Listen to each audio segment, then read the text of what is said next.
Hello everyone, welcome back to another video. आज हम लोग बात करने वाले हैं कि आपको अपनी 11th की प्रिपरेशन कैसे शुरू करनी है और किस तरीके से चैंपियन ज़ैद आपकी हेल्प कर सकता है 11th की प्रिपरेशन में। ठीक है, मैं नहीं, चैंपियन ज़ैद वो चैनल। ठीक है ओके, तो बेसिकली चैनल से आप कैसे हेल्प ले सकते हो। जैसे आपने 10th में काफ़ी ज़्यादा हेल्प शायद ली हो, ठीक है, तो वैसे 11th में आपको बहुत सारा कंटेंट हमारे पास मिल जाएगा, बट एक्सेसिबल नहीं है उतना। ठीक है, मतलब लोग पहुँच नहीं पाते उस कंटेंट तक। तो मैं आपको बता दूँ, देखो, अगर आप जेई कर रहे हो, नीट कर रहे हो, सीटी कर रहे हो, कुछ भी कर रहे हो, बट ठीक है, तो बट मैं आप लोगों को बहुत सारी चीज़ें आज बताने वाला हूँ जो कि आप लोगों के काम आएगा। ठीक है, सबसे पहली बात, देखो, आपको ये डाउट आता होगा कि यार प्रिपरेशन कहाँ से शुरू करनी है। देखो, प्रिपरेशन कहाँ से शुरू करनी है, ज़्यादा कुछ नहीं सोचना है तुम्हें। जस्ट आप एक अपनी नोटबुक बनाओ और स्टार्ट वॉचिंग लेक्चर्स। ठीक है, अगर तुम देखो सिर्फ बोर्ड्स की प्रिपरेशन कर रहे हो या सीटी की प्रिपरेशन कर रहे हो, या फिर तुमने अभी सोचा है कि मैं जो अगली बैच आने वाली ऑनलाइन कोर्स में मैं उसे बाय करूँगा, उसे परचेस करूँगा, तो तुम फिलहाल के लिए लेक्चर देखना शुरू कर दो और आप हमारे लेक्चर्स देख सकते हो। ठीक है, आप YouTube पर सर्च करो फिजिक्स क्लास 11 चैंपियन ज़ैद, उसके बाद आप फिल्टर दबा के मतलब उसको प्लेलिस्ट कर दो। ठीक है, तो आपको एक प्लेलिस्ट आ जाएगी फिजिक्स की, या फिर आप simply units and measurement champion zaid search कर सकते हो। तो आप लोगों को बेसिकली हमारे यूनिट्स एंड मेजरमेंट का प्लेलिस्ट भी शायद स्क्रॉल में दिख जाए, ना दिखे तो फिल्टर करके प्लेलिस्ट कर देना, तो आपको प्लेलिस्ट दिख जाएगी। ठीक है, तो यूनिट्स एंड मेजरमेंट से शुरू कर दो फिजिक्स, मतलब जो भी पहले चैप्टर हैं सबके, उससे शुरू कर दो। ठीक है, स्टार्ट वॉचिंग लेक्चर्स किसके, अपने फेवरेट सब्जेक्ट से शुरू कर दो। ठीक है, अगर तुम्हें मैथमेटिक्स पसंद है तो मैथमेटिक्स से शुरू कर दो। मैथमेटिक्स में पहला चैप्टर क्या है, angle and its measurement. Search करो angle and its measurement champion, आ जाऊंगा मैं। ठीक है, मैथमेटिक्स से अगर शुरू करना तो मैथ 1 से शुरू करना, मैथमेटिक्स 2 से नहीं, वरना पता चला कॉम्प्लेक्स नंबर देख के पहले दिन हालत खराब। मैथ 1 से शुरू करना। ठीक है, तो अपना फेवरेट सब्जेक्ट से शुरू करो। जैसे मैं जब 11th की प्रिपरेशन शुरू कर रहा था तो मैं सितंबर में शुरू किया था 11th की प्रिपरेशन। तो हाँ, मुझे पता है बहुत ज़्यादा लेट है, क्योंकि फिलहाल तो अभी जून चल रहा है ना, जून शुरू हुआ है। तो बेसिकली मैंने जब प्रिपरेशन शुरू की थी सितंबर में, समझ, जून जुलाई अगस्त सब खत्म, सितंबर से शुरू किया सीधा। सितंबर में मैंने सर्च किया कॉम्प्लेक्स नंबर, तो बेसिकली कुछ लेक्चर्स आए पवन सर के, दिनेश सर के। पवन सर का एक लेक्चर ऐसे रैंडमली खोल दूँगा, मतलब देखते हैं क्या शॉर्ट है। लेक्चर देखना मैंने शुरू किया। भाई इतने वीडियोज़ में भाई मेरी हालत ख़राब हो जाएगी। 5-6 घंटे तक मैं कैसे करूँगा एक चैप्टर। फिलहाल मतलब मैंने फिर टेक्स्ट बुक में थोड़े सॉल्व एग्जाम्पल देखे और फिर मतलब मैंने थोड़ा सॉल्यूशन वगैरह देखा। ठीक है, PDF वगैरह से थोड़ा मैंने सॉल्यूशन वगैरह देखा, फिर मैं समझ गया कैसे सॉल्व करना है। लेकिन उसके बाद भी मेरे को सिर्फ 1.1 सॉल्व करने में पूरा दिन चला गया। ठीक है, और मैं कहाँ सोचा था कि आज कॉम्प्लेक्स नंबर शुरू करूँगा, आधा चैप्टर तो उड़ा दूंगा, और मेरे से एक एक्सरसाइज का सिर्फ 5 क्वेश्चन बना था। ठीक है, शायद 1-2 क्वेश्चन मेरे से छूट भी गया था, मतलब एक एक्सरसाइज भी मैं पूरी नहीं कर पाया। तो ऐसा नहीं होगा कि भाई बहुत जल्दी से शुरू हो जाएगा, लेकिन हाँ, तुम मैथ 1 से शुरू करते हो तो हो सकता है एंगल एंड इट्स मेजरमेंट तुम्हारा एक दिन में हो जाए। ठीक है, और बाकी हमारे जो लेक्चर्स हैं उनकी खासियत ही यही है कि वो कम से कम टाइम में आपको पूरा करा के देंगे। 1.1 सिर्फ 2 घंटे में पढ़ा है मैंने। ठीक है, मतलब पूरे यूट्यूब पर आप कंपेयर कर सकते हो, किसी भी XYZ चैनल से कंपेयर कर लो। हमारा जो कंटेंट है, ठीक है, हमारा जो कंटेंट का टाइमिंग है वो सबसे कम है। ठीक है, और ऐसा नहीं है कि भाई कम टाइम में पढ़ाया तो आधा पढ़ाया है ना, पूरा ही पढ़ाया है। ठीक है, बट मुझे नहीं पता बाकियों को इतना टाइम क्यों लगता है। मैं भी मतलब प्रैक्टिस करते रहता हूँ तो राइटिंग स्पीड थोड़ी तेज़ है, बोलता थोड़ा जल्दी हूँ, जो भी है, लेकिन कम टाइम में पढ़ाया है। ठीक है, उनका अगर आप 2x में देखोगे तो उसके मुकाबले मेरा 1x का भी कम रहता है। एनीवेज, तो अपने फेवरेट सब्जेक्ट के लेक्चर देखने से शुरू करो। जैसे आप केमिस्ट्री से भी शुरू कर सकते हो, some basic concept of chemistry. मेरे कुछ 4 लेक्चर्स हैं बस पहले चैप्टर के, नहीं 3 ही लेक्चर हैं शायद, बस शुरू कर दो, उससे कोई दिक्कत ही नहीं है। ठीक है, तो इस तरीके से आप शुरू कर सकते हो। बाकी मैं बीच बीच में मतलब जेई के भी क्वेश्चन कराते रहता हूँ, नीट के भी क्वेश्चन कराते रहता हूँ। तो जो जेई नीट के स्टूडेंट्स भी हैं उनको भी काफ़ी हेल्प हो जाएगी अगर वो मतलब यहाँ से प्रिपरेशन शुरू करते हैं। ठीक है, बाकी अब अगर कोई कोर्स ले लियो तो वहाँ से पढ़ना शुरू कर दो, कोई दिक्कत नहीं है, बट पढ़ना शुरू कर दो। ठीक है, लेक्चर्स को करना शुरू करो। दूसरी चीज़ कि आप लोगों को मतलब प्रॉपरली नोट्स वगैरह बनाते चलना है। ठीक है, नोटबुक बना लो हर एक सब्जेक्ट की। अभी जैसे आप 10th तक किए हो ना, उस हैबिट को छोड़ना मत। होता ये है कि बेसिकली कॉलेज में जब आप आ जाते हो 11th 12th में, तो आपको लगता है कि भाई अब तो आप एकदम आज़ाद हो, आपको अब कोई वो ही नहीं है, आप एक ही बुक में सब लिखोगे, मैथ फिजिक्स केमिस्ट्री। ना भाई, ऐसा कुछ नहीं है।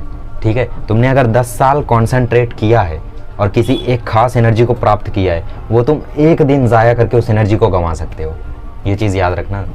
ठीक है, तो नोटबुक लो, हर एक सब्जेक्ट की अपनी एक नोटबुक बनाओ। मुझे पता है कोई टीचर तुम्हें नहीं बोलेगा कि इस सब्जेक्ट की नोटबुक बनाओ, मैं कल आके चेक करूंगा, ऐसा कोई नहीं बोलेगा आप, लेकिन तुम्हें खुद से बनाना है। उन्होंने 10 साल तक इसलिए तुम्हें बोला ताकि 2 साल और तुम ये चीज़ करो, फिर उसके बाद जिस भी कॉलेज में चले जाना, NIT, IIT, IIIT, VJTI, COEP, कहीं भी चले जाना, वहाँ पे मत करना, वहाँ पे कोई दिक्कत नहीं है, कोई नहीं बोलेगा तुम्हें, और ना तुम करोगे, वहाँ पे कोई दिक्कत नहीं है। ठीक है, क्योंकि तुम एक पोजीशन पर, ऐसे मकाम पर पहुँच चुके होगे जहाँ से तुम्हें मतलब शायद खुद ही हैबिट पड़ जाएगी।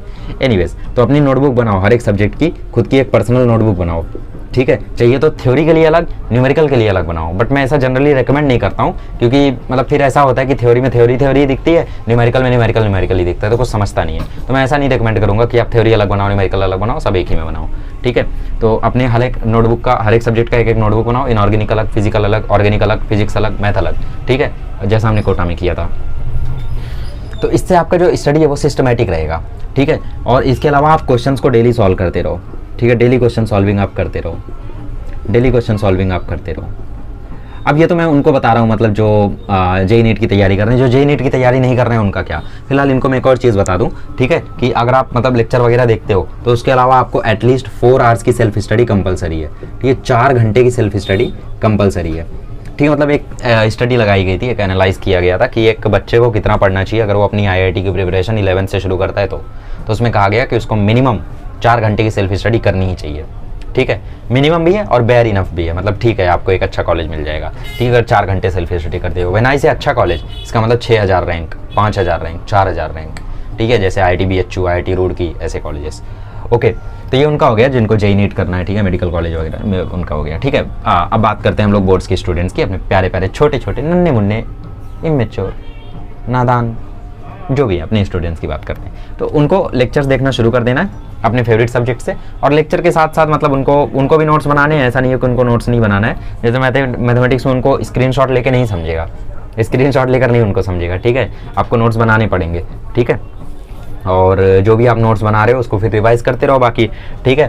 और लेक्चर मतलब जैसे आप हमारा लेक्चर देखते हो तो मैं बता देता हूँ आपको कि इसके आगे सिर्फ जेई का पार्ट है तो बोर्ड वाले यहाँ से लीव कर दें, या फिर यहाँ तक सिर्फ बोर्ड का पार्ट है, आगे जेई का पार्ट है, लीव कर दो, ठीक है, ऐसा मैं बता देता हूँ वहाँ पे। तो आप हमारे लेक्चर देखते हो तो ऐसा कोई नहीं है कि वो जेई का लेक्चर है तो तुम बोर्ड्स के होकर नहीं देख सकते, ऐसा कोई शॉर्ट नहीं है, ठीक है। तुम बोर्ड्स के हो, हमारा लेक्चर भी देख सकते हो, कोई दिक्कत नहीं है, ठीक है। नोट्स बनाते रहो। और तुम्हारे लिए अगर स्टडी का टाइमिंग बताऊँ सो 3 आवर्स की self study more than enough है, ठीक है। अब तुम बोलोगे ये कैसे हो गया, देखो सिंपल सी बात है यार, डेली तुम्हें 2 सब्जेक्ट पढ़ने हैं बस, ठीक है। इनको भी जो कॉम्पिटिटिव एग्जाम्स की तैयारी कर रहे हैं उनके लिए भी सेम बात है कि डेली 2 सब्जेक्ट पढ़ना है बस। मैंने ऐसे 2 सब्जेक्ट तो उसका मतलब है या तो फिजिक्स या तो इनऑर्गेनिक, या तो मैथ या फिर फिजिकल, ठीक है, मतलब मैथ फिजिकल, या तो मैथ ऑर्गेनिक, या तो मैथ इनऑर्गेनिक, या तो फिजिक्स इनऑर्गेनिक, या तो फिजिक्स फिजिकल, ऐसे 2 सब्जेक्ट सिर्फ पढ़ने एक दिन में। और 2 सब्जेक्ट के लिए 3 आवर की सेल्फ स्टडी बहुत है, जो होमवर्क मिला वो कर लो, या कोई एक्सरसाइज तुमने सॉल्व किया तो उसको रिवाइज कर दो। और टाइम के साथ साथ मतलब तुम ऐसा कोई फिक्स नहीं है, ठीक है, अगर तुम्हें लग रहा है कि भाई तुम और दे सकते हो या तुम्हें और देना चाहिए तो दो यार, किसने रोका है। ऐसा थोड़ी बोला है कि 3 ही घंटा पढ़ना है, इससे ज़्यादा तुम्हें पढ़ना ही नहीं चाहिए, ऐसा कुछ नहीं बोल दिया ना।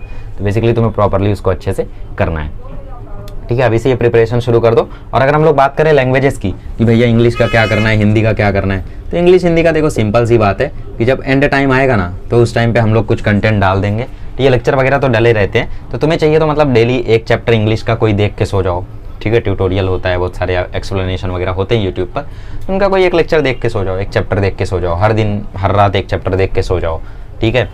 तो इससे क्या होगा कि डेली आपका 1 चैप्टर होता रहेगा। और वैसे भी इंग्लिश हिंदी के पेपर बड़े आसान आते हैं, इनकी तुम सिर्फ 2 दिन में 1 दिन में प्रिपरेशन करके फोड़ सकते हो इनको, ठीक है। एक एक्सेप्शन था कि आपको अप्रिसिएशन याद रहना चाहिए, क्योंकि अप्रिसिएशन बहुत सारे होते हैं तो वो पहले से याद रहना चाहिए। तो अप्रिसिएशन अगर आप कर रखे हो तो और कुछ इसमें रटने के लिए नहीं होता है, बाकी सब तुम खुद से कर सकते हो अगर तुमने चैप्टर अच्छे से पढ़ रखा है तो। 1 दिन प्रिपरेशन करनी होती है, वो 1 दिन में क्या क्या करना होता है वो सब मैं बता दूंगा, कोई दिक्कत नहीं है, ठीक है। तो ये इन शॉर्ट होगा इंग्लिश हिंदी के साथ। तो फिलहाल तुम्हें सिर्फ फोकस करना है फिजिक्स, केमिस्ट्री, मैथ और बायोलॉजी पे, ठीक है। हाँ, कुछ लोग यहाँ पे ऐसे भी होंगे जिनका बायोलॉजी भी होगा, जैसे मेरा था, ठीक है। तो जिनका बायोलॉजी भी है वो भी बायोलॉजी को इग्नोर करते चलो। जैसे अक्टूबर वगैरह आएगा तो उस समय देख लेना, जैसे तुम्हारे सेमेस्टर वगैरह, मुझे पता है तुम्हारे सेमेस्टर में तो तुम्हें इंपॉर्टेंट क्वेश्चंस का एक बुकलेट देंगे, तुम्हें एग्जाम में बोलेंगे कि 2 ही चैप्टर आ रहा है, पहला और आखिरी चैप्टर आ रहा है। इसके वजह से मैं 11th की स्ट्रेटजी भी नहीं बनाता जल्दी, ठीक है। जो भी है, तो अगर किसी का PCM भी चारों है, ठीक है, चारों है तो ज़्यादा टेंशन मतलब सिंपल होगा, ठीक है। जो भी तुम्हारा सब्जेक्ट एक्सेप्ट ऑप्शनल है, जैसे तुम बोर्ड्स की तैयारी कर रहे हो तो ठीक है, सारे करो, बोर्ड्स के लेक्चर देखो, कोई दिक्कत नहीं है। लेकिन अगर तुम सिर्फ जेई करना चाहते हो तो PCM करो, बायोलॉजी को ड्रॉप करते चलो। नीट कर रहे हो तो PCB करो, M को ड्रॉप करते चलो। वैसे अगर नीट कर रहे हो तो मैं रिकमेंड करूँगा मैथमेटिक्स ना ही लो, ना लो तो ज़्यादा बेहतर है, ठीक है, ना लो तो बहुत बेहतर है, आई मीन, ठीक है। बाकी आप अगर जेई कर रहे हो, बायोलॉजी ले लियो, कोई दिक्कत नहीं है, नहीं लोगे तो भी कोई दिक्कत नहीं है, बट उतना कोई फ़र्क नहीं पड़ जाएगा, ठीक है।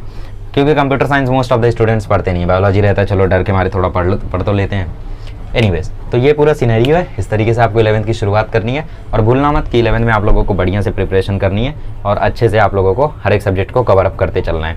ठीक है, कोशिश करो यार कि डेली अपना जितना दे सकते हो उतना दो, क्योंकि कॉलेजेस शुरू हुए तो उसके बाद शायद ही तुम्हें टाइम मिले। ठीक है, बाकी डमी कॉलेज ले सको तो अच्छी बात है, बट डमी कॉलेज लेने का एक घाटा भी होता है कि आप अपना मैक्सिमम टाइम ना वेस्ट करने लगते हो, क्योंकि आप कोचिंग तो जान ही रहे हो, ऑनलाइन कोर्स ले रखा है, कभी पढ़ रहे हो कभी नहीं पढ़ रहे हो, काफ़ी सारी दिक्कतें रहती हैं। एनीवेज, आपने जो लेना है वो देख लो यार अपने हिसाब से। बाकी आप अगर आपको कोई स्ट्रेटजी वगैरह चाहिए, कुछ डाउट वगैरह, तो आप कमेंट में पूछ सकते हो। I will pin your comment and reply you. Thank you so much.